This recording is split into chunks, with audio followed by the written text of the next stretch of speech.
suna tambaya akan adireshi, musamman waɗanda suke Afirka kai har ma waɗanda suke Najeriya.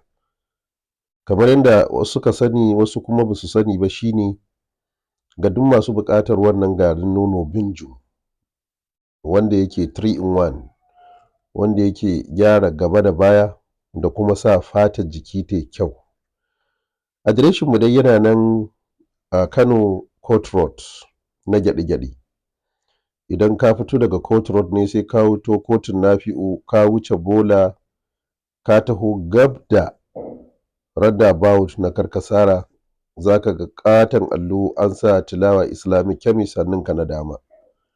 Wanda ya fito daga Karkasara ko asibitin Malam Aminu kana shigowa Court Road gida na ɗaya na biyu za ka ga signboard an sa ta Islamic Chemist ga masu buƙata.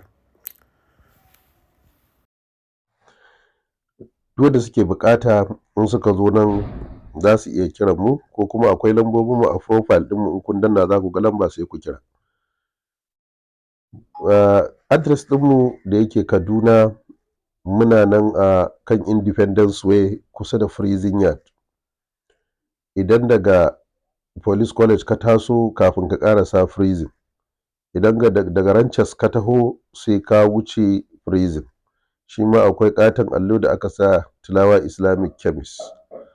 Idan a Katsina kake muna nan a kusa da flyover sabuwa da aka yi ta wajen hanyar gidan gwamna tsoho. Nan ma in ka je za ka ga shagon namu yana nan kusa da gada hannun dama.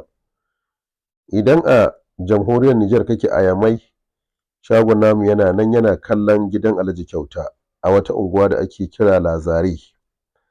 Idan a Ghana kake muna nan a Accra babban birnin Ghana wanda akwai lamba wadda za ka kira za ka ga za a yi maka kwatancen inda muke. Wannan su ne address ɗinmu na yanzu kafin nan gaba.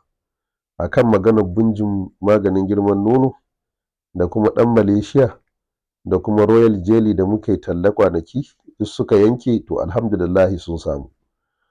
Duk wanda yake son waɗannan abubuwa inda na lissafa yanzun nan ka shiga cikin profile ɗina na TikTok za ka ga lambar waya sai ka tura mana saƙo ta WhatsApp ko ka kira ko ki kira za ki samu kayan Tilawa Islamic Chemist kama daga maganin istimna'i, maganin sanyi na tsarki na mata, sabulun tsarki da sabulun wanka na gyaran jiki duka za a same su.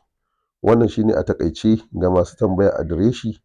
Allah subhanahu wata'ala ya datar da mu kuma ya ɗore mana lafiya ya ɗaya wato ya ba mu lafiya mai ɗorewa ingantacciya kuma ya ba mu ikon amfani da lafiyar da ya ba mu. Sai mun ji ku.